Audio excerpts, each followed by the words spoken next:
ভাবো তো একটা মাছ যেটা জলের ভেতর থেকেই 600 ভোল্ট পর্যন্ত বিদ্যুৎ তৈরি করতে পারে। এটা কোনো সায়েন্স ফিকশন মুভির কথা নয়, এটা বাস্তব।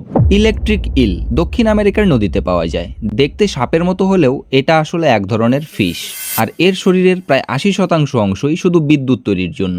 ইলেকট্রিক ইলের শরীরে থাকে হাজার হাজার স্পেশাল সেল, যেগুলোকে বলা হয় ইলেকট্রোসাইট। এই সেলগুলো ঠিক ব্যাটারি এর মতো কাজ করে। একটা সেল খুব কম ভোল্টেজ দেয়, কিন্তু যখন হাজার হাজার সেল একসাথে অ্যাক্টিভ হয় তখনই তৈরি হয় পাওয়ারফুল ইলেকট্রিক শক। এই বিদ্যুৎ তারা ব্যবহার করে শিকার ধরতে, নিজেকে সুরক্ষা করতে, আর অন্ধকার জলে পথ খুঁজে বের করতে। মানে একদম লিভিং স্টান গান।